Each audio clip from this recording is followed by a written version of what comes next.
하나님, 왕이신 우리 하나님 아버지 참 감사합니다.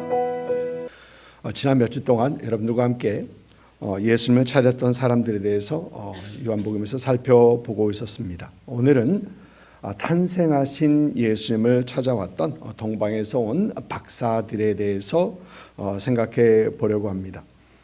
지난주 말씀을 전하면서 Sights and Sound라는 그 극장에서 성탄절 때 공연하는 Miracles of Christmas라는 그 연극에 대해서 말씀을 드렸었죠.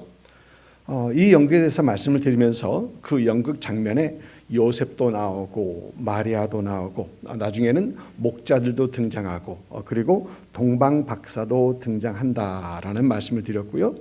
또 그 연극에서 마리아는 갓난 아기 예수를 동방 박사들에게 전해주었다라는 그런 말씀도 드렸습니다. 많은 네이티비티 씬, 그러니까 즉 예수님의 나심을 묘사하는 그 장면에는 마태복음에서 보이는 이 동방 박사들과 또 누가복음에서 보이는 이 목동들이 많은 연극이나 그런 거 보면 함께 나오죠.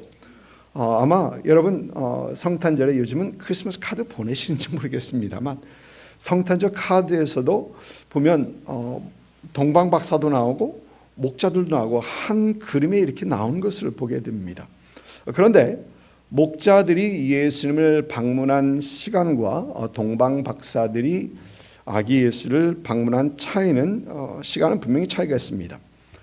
살펴보면 누가복음은 예수님께서 나시던 날 천사들이 목자들에게 나타나 오늘 다윗의 동네에 너희를 위하여 구주가 나셨다. 너희가 가서 담보에 쌓여 구유에 누워 있는 아기를 볼 것이다 라고 말하고, 이런 천사들의 어떤 그런 방문을 받은 목자들은 이제 베들레헴으로 빨리 가서 요셉과 마리아와 요셉과 구유에 누인 아기를 보자라고 하면서 그들은 그날 저녁에 이 방문해서 아직도 구유에 누인 이제 막 탄생한 예수님을 봤던 것을 우리는 누가복음에서 그렇게 볼 수 있습니다. 그런데 마태복음 2장에서는 조금 차이가 있죠.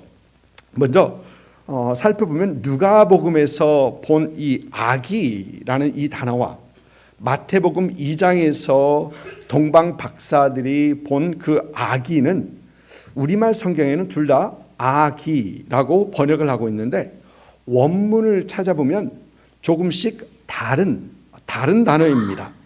마태복음 2장에서 보이는 그 아기라는 단어는 헬라어로 보면 파이디온이라는 어떤 그런 단어입니다. 이 단어는 young child 아니면은 toddler 그 정도, 그러니까 아장아장 걸어 다닐 만한 어떤 그런 아이를 가리키는 어떤 그런 단어가 바로 파이디온이라는 단어입니다. 한번 보여주시겠습니까? 그리고 누가복음 2장에서 보이는 이 아기는 원어로 보면은 brephos라는 어떤 그런 단어입니다. brephos라는 단어는 an infant, 그러니까 갓난아기, newborn, 지금 막 태어난 아기들, 그 단어가 바로 brephos라는 이 단어입니다. 우리말 성경은 마태복음의 파이디온이나 누가복음의 brephos라는 이 단어를 구별하지 않고 그저 아기라는 그 단어로 번역을 하고 있는데, 영어 성경들을 찾아보면은 이 단어를 구분하려고 많은 노력을 합니다. baby 그리고 child 이렇게 둘이 구분을 하고 있는 것을 봅니다. 그러니까 나란히 보면 이렇습니다. 누가복음 2장 16절을 보면 빨리 가서 마리아와 요셉과 구유에 누인 아기를 찾아서, 거기서 아기를 영어 성경 보면 baby 그렇게 되어 있고요. 마태복음에서 나오는 집에 들어가서 아기와 그의 어머니라고 하는데 그 아기를 child라고 번역을 하고 있는 것이죠.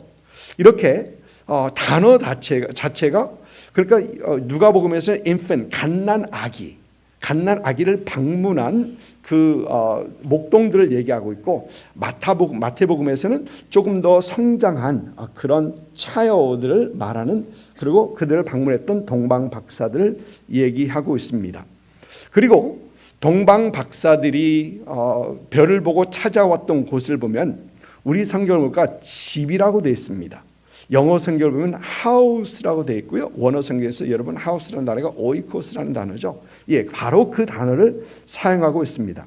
그러나 누가복음에서 이 목자들이 방문했던 것은 그들은 아직도 구유에 누여 있는 그 아기를, 갓난 아기를 보게 되는 것이죠. 이런 차이를 보면서 또 헤롯이 2살 이하의 사내들을 다 죽이는 것을 보면서 우리는 박사들이 예수님을 찾아왔을 때는 예수님 출생 약 2년 후 정도로 추정할 수 있게 되는 겁니다. 오늘 말씀은 마태복음 2장 1절부터 12절까지의 말씀인데 우리 한 절 한 절 교독하도록 하겠습니다.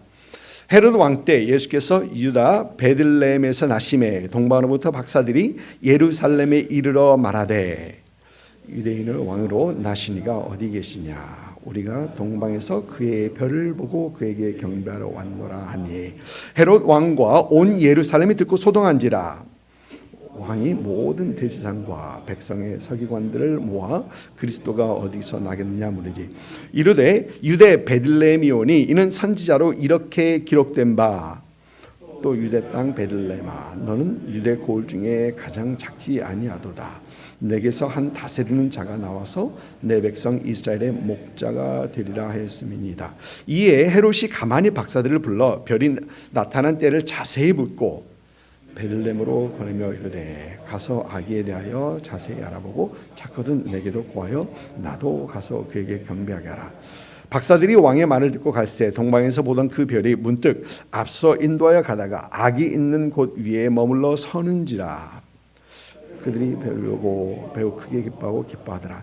집에 들어가 아기와 그의 어머니 마리아가 함께 있는 것을 보고 엎드려 아기께 경배하고 법궤압을 열어 황금과 유향과 모략을 예물로 드리니라. 그들은 꿈에 헤롯에게로 돌아가지 말라 지시함을 받아 다른 길로 고국에 들어가니라. 아멘.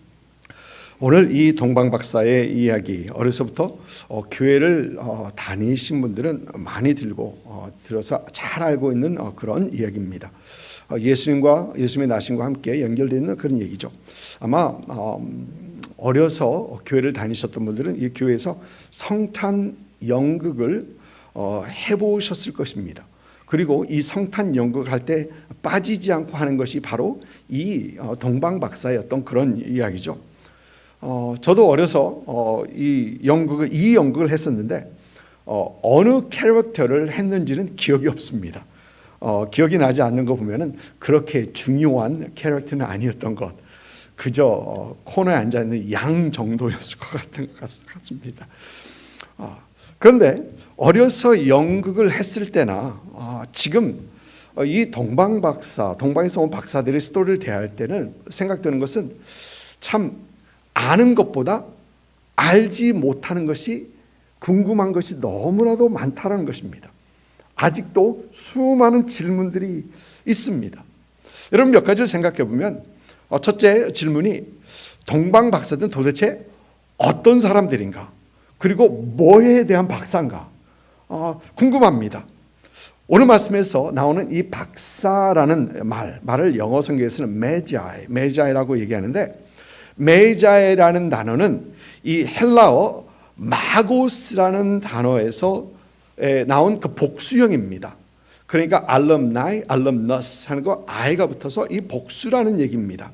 그런데 이 마고스라는 단어는 바벨론에서부터 기원된 단어인데 이 단어에서 보이는 이 박사들의 정체는 하늘의 별자리를 보고 미래를 예측하는 점성가, 그러니까 그것에 대해서 박사들이라는 어떤 그런 얘기, 이런 가능성이 많다는 것입니다. 또 다른 궁금증은 이 동방이라고 하는데 얼마나 먼 동방인가 혹시 궁금하신 분 계십니까?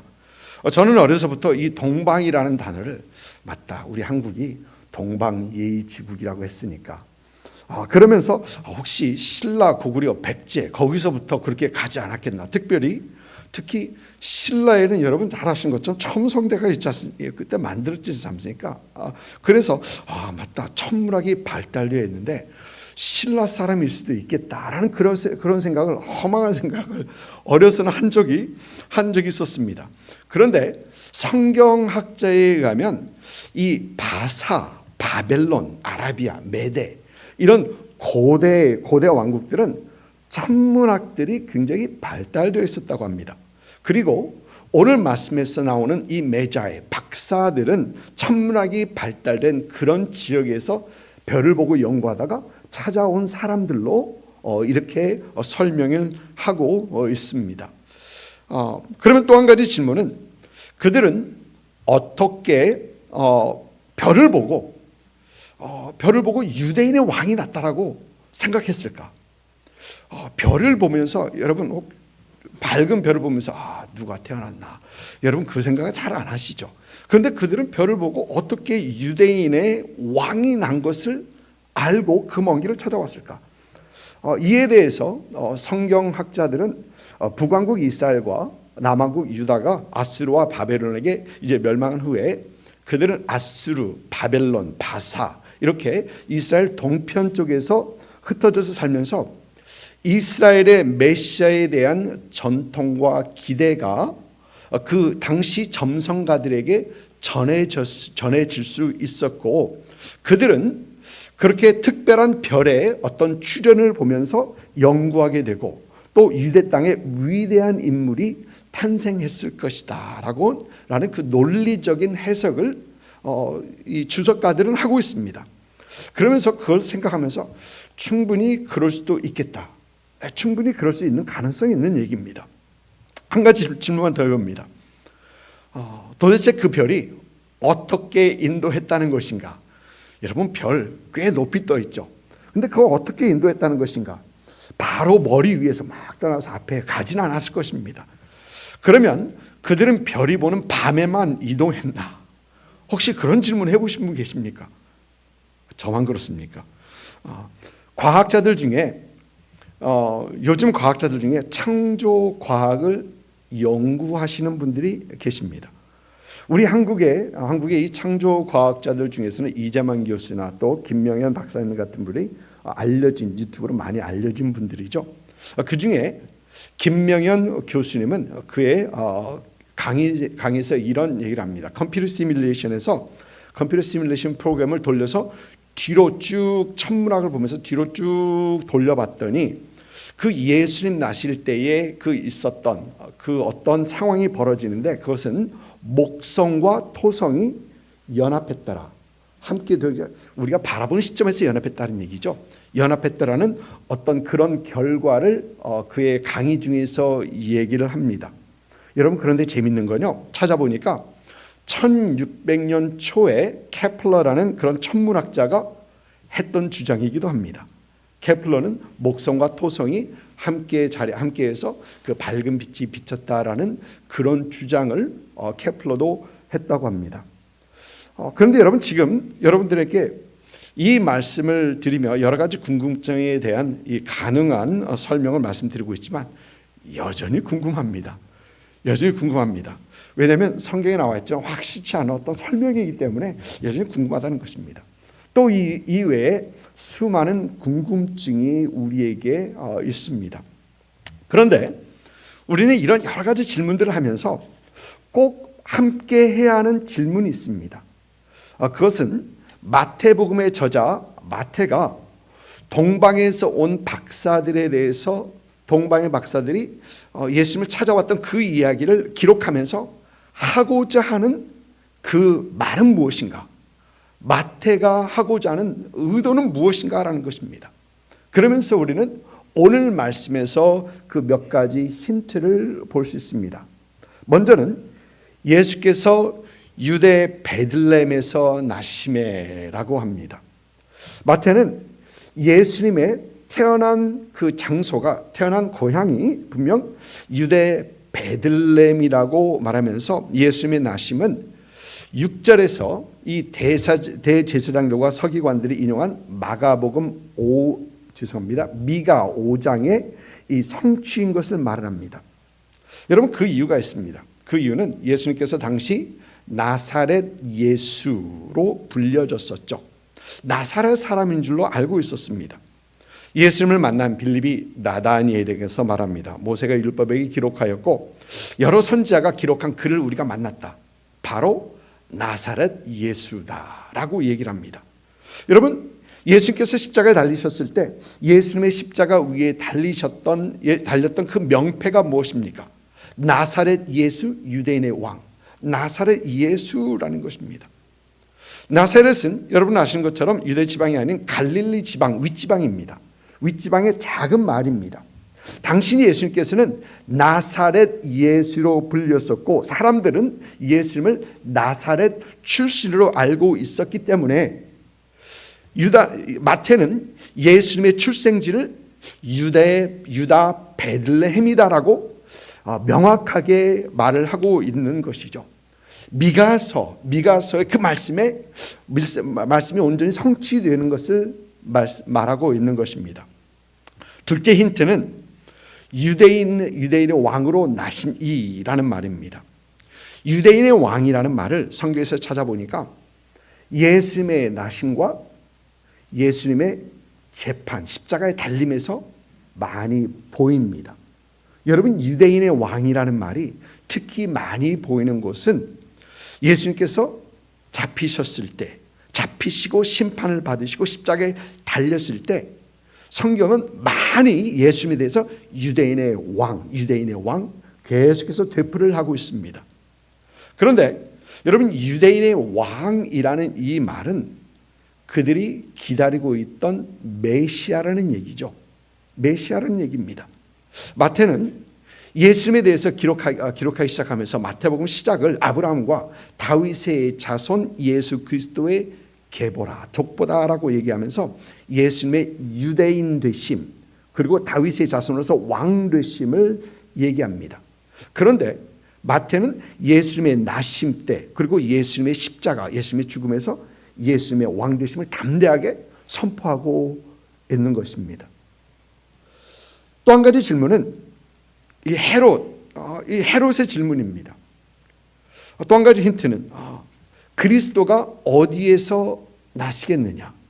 여러분, 동방에서 온 사람들은 유대인의 왕으로 나신 이가 어디 있는지 물었죠. 그런데 헤롯은 그리스도를 말을 합니다. 그러니까 헤롯은 동방에서 온 이 박사들이 말하는 이 유대인의 왕은 그리스도를 얘기하는 것이라는 것을 그는 직감적으로 확신하고 있었던 것입니다. 여러분, 마태는 이렇게 예수 그리스도는 오래 전부터 예언되었던 하나님의 말씀의 성취요, 또 메시아이심을 오늘 말씀에서 이 박사들, 동방에서 온 박사들에 대한 사건을 기록하면서 분명히 선포하고 있는 것이죠. 사랑하는 성도 여러분, 예수 그리스도의 메시아 되심, 이 메시지는 우리 그리스도인들이 성탄절뿐만이 아니라 매사에 전해야 할 그 메시지입니다. 우리가 전해야 되는 메시지입니다.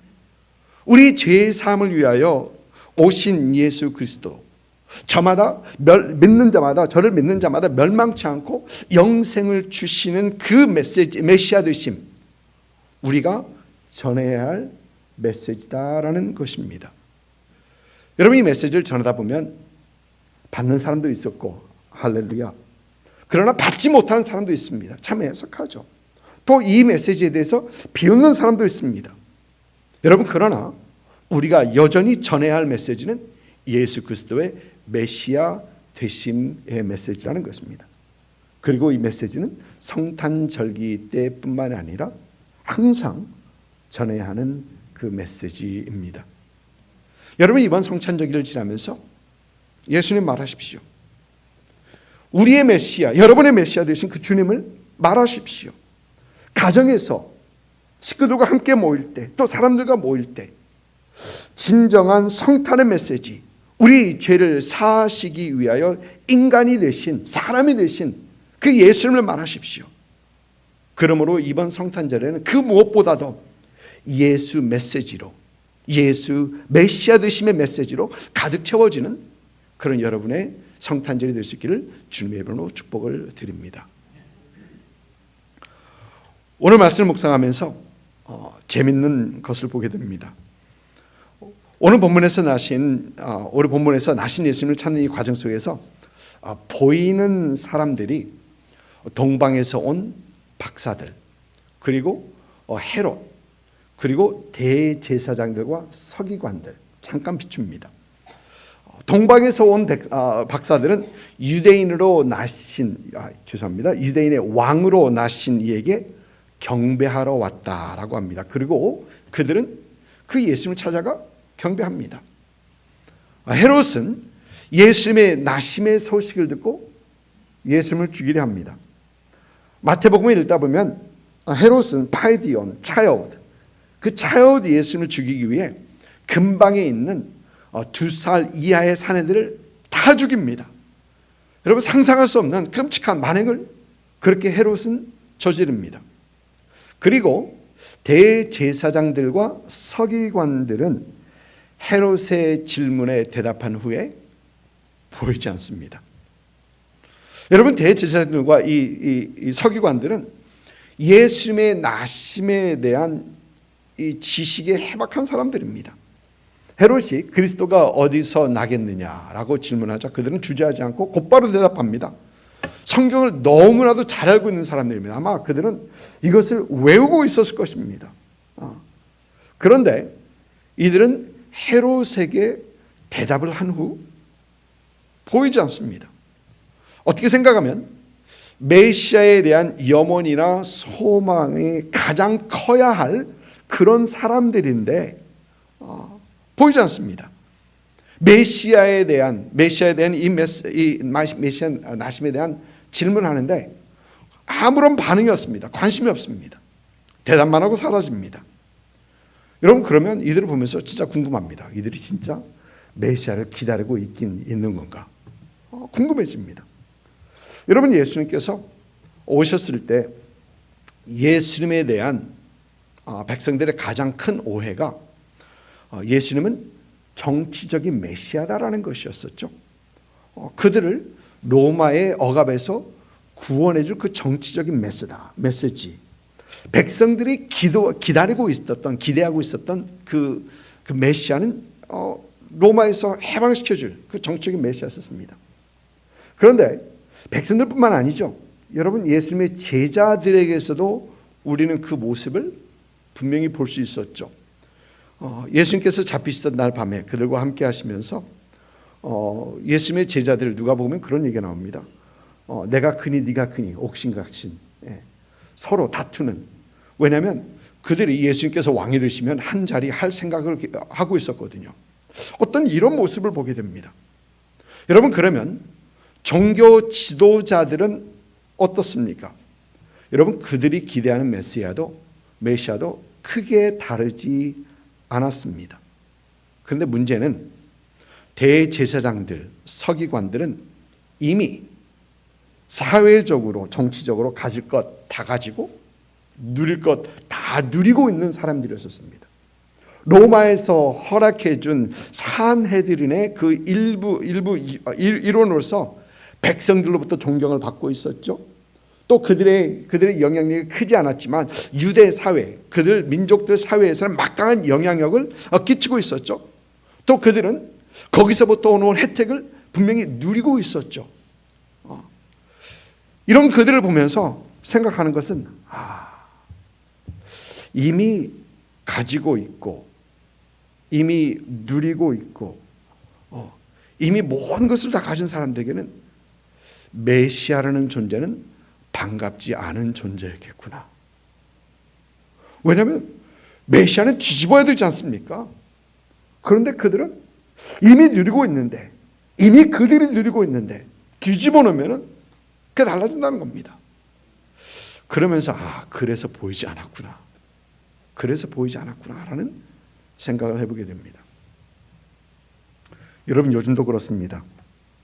가질 것 다 가졌고 누릴 것 다 누리고 있는 사람들이 우리 하나님을 찾는다라는 것이 쉽지 않습니다.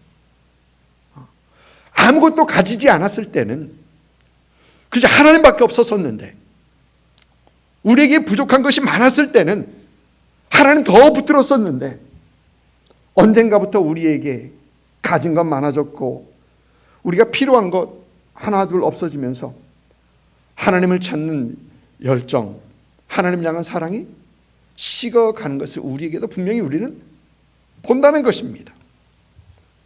여러분, 하나님이 없어도 살 수 있다는 이 세상에서 하나님을 찾고 하나님을 가까이 하고 하나님을 붙잡는다는 것, 여간 힘든 거 아닌 거 모릅니다. 여간 힘듭니다. 그리고 여러분, 이것은 신앙이 있다 하는 사람들도, 신앙생활을 오래 했다는 사람들도 예외가 아닌 것을 오늘 말씀에서는 봅니다. 대제사장들과 서기관들이 그랬거든요. 오늘 이런 대제사장들과 서기관들의 모습에서 우리는 무엇보다 우리 주님을 향한 우리의 관심과 우리의 열정이 새로워져야 함을 보게 됩니다.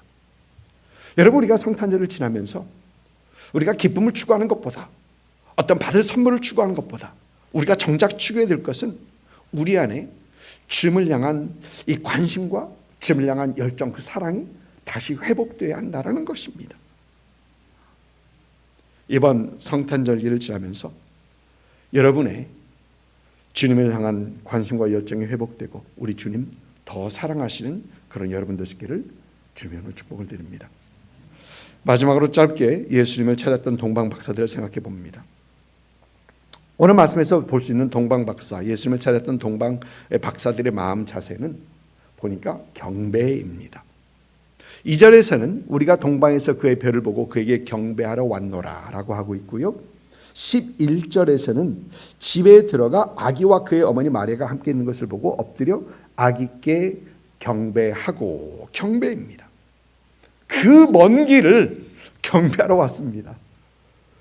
여러분, 오늘 보니까 우리 한 집사님 1시간 넘는 데서 먼 곳에서 오셨습니다.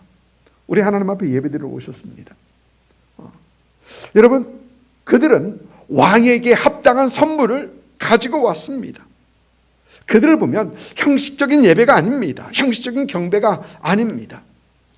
여러분, 여기서는 여기서 얘기하는 이 경배는 무릎을 꿇고 엎드리고 이마를 땅에 대고 하는 그런 경배입니다. 완전히 땅에 납작하게 엎드려진 공경의 마음의 표시뿐만이 정도가 아니라 왕에게 합당한 경배, 신에게 합당한 경배를 그들은 드리고 있는 것입니다. 그리고 그들의 경배는 아기께 경배하고 오직 예수 그리스도, 메시아이신 예수님께 경배하고 예배하는 것입니다. 브래넌 매닝이라는 분의 86년에 저술한 사자와 어린 양이라는 책에 이런 내용이 있습니다. 읽어보신 분들 계실 것입니다. 프랑스 남부 이 프로방스 지방에서 전해지는 얘기 중에 아기 예수님을 보러 베들레헴으로 간 4명의 목동이 있었다고 합니다. 아기 예수님을 보러 간 이 4명의 목동은 첫 번째 목동은 달걀을 들고 갔고요.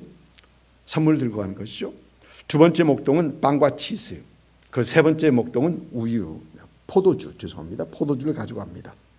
그런데 네 번째 목동은 빈손이었습니다. 이 네 번째 목동의 이름이 양상떼라고 불렀는데, 이 양상떼라는 말은 매혹 당하는 사람이다라는 어떤 그런 뜻의 이름이라고 합니다.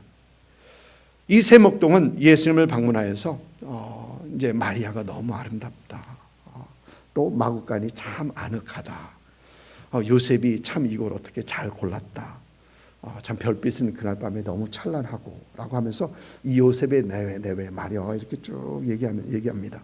그리고 부모를 축하합니다. 그리고 선물을 건네주면서 필요한 것이 있으면 주저하지 말고 말하라고 합니다. 그러다가 한 사람이 이렇게 돌아보면서 양상떼가 어디 갔지? 하고 이곳저곳 안과 밖을 찾아보다가 바람막이로 쳐놓은 그 담요를 젖히고 보니까 이 구유 있는 쪽에 이 양상떼, 아기 예수께 매혹당한 자가 무릎을 꿇고 앞에 있는 겁니다.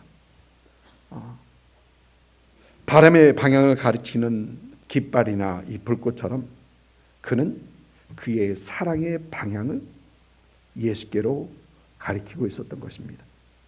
그는 그날 밤 내내 이렇게 속삭였다 합니다. 예수, 예수, 예수, 예수. 밤 내내 그렇게 속삭였다 합니다. 우리 죄사함을 위하여 이 땅에 어린 아기로 오신 예수님께 매혹당하며 집중하며 경배하실 수 있는 여러분이 될 수 있기를 주님의 이름으로 축복을 드립니다. 성탄절기를 보내면서 우리가 전해야 할 메시지는 메시아가 되신 예수 그리스도인 것을 기억하시면서 여러분 성탄 인사 중에 의도적으로 메리 크리스마스 인사하십시오. 아니 여러분 오히려 발음을 메리 크라이스트마스 라고 인사하십시오. 그 성탄의 중심에 있는 분이 예수님임을 여러분 분명히 말하십시오. 아마 사람들은 왜 저렇게 인사하지? 여러분 괜찮습니다. 혹 질문하면 예수 그리스도를 말할 수 있는 좋은 기회가 될 수 있습니다. 또 오늘 말씀에서 우리는 동방 박사들이 그 먼 길, 예수님께 경배하기 위해 그 먼 길을 찾아왔던 것을 보면서 그들의 경배가 또 다른 사람이 아닌 오직 아기 예수, 하나님이신 아기 예수께 경배 드리는 것을 보면서 또 하나님께 예수님께 합당한 그 예배 드리는 것을 보면서 여러분 주위에 있는 분들 아직도 주님을 예배하지 못하는 사람들을 예배로 초청하십시오. 그리고 여러분 자신은 예배에 힘쓰기 위해서 앙상 때처럼 매혹되어 예배에 힘쓰도록 여러분 힘쓰십시오. 주님께서 기뻐 받으시고 합당한 예배를 받으실 수 있는 그런 여러분이 되시기 위해 힘쓰십시오. 이번 성탄절기 오직 예수만 말하며 오직 예수만 찾으며 오직 우리 주님만 예배하시는 그런 여러분 될 수 있기를 주님의 이름으로 축복을 드립니다. 아멘. 이제는 우리 주 예수 그리스도의 은혜와 아버지 하나님의 극진하신 사랑하심과 성령님의 감화 감동 역사하심이 별을 보고 유대인의 왕이신 아기 예수님을 찾아와 왕이신 예수님, 하나님이신 예수님께 합당한 경배를 드린 동방 박사들처럼 이번 성탄절기 우리 구세주 되신 예수님을 더 사랑하고 주님께 합당한 경배를 드리기를 소망하며 또 이를 위하여 결단하시는 오늘 예배에 함께한 모든 성도들 위해와 그들의 가정과 사업처와 일터와 우리 템파는 장로교회와 또 예수를 주로 고백하는 모든 교회 위에 또 선교지에서 수고하는 모든 선교사님들을 위해 지금부터 영원토록 함께 하시기를 우리 구주 예수님의 이름으로 축원하옵나이다.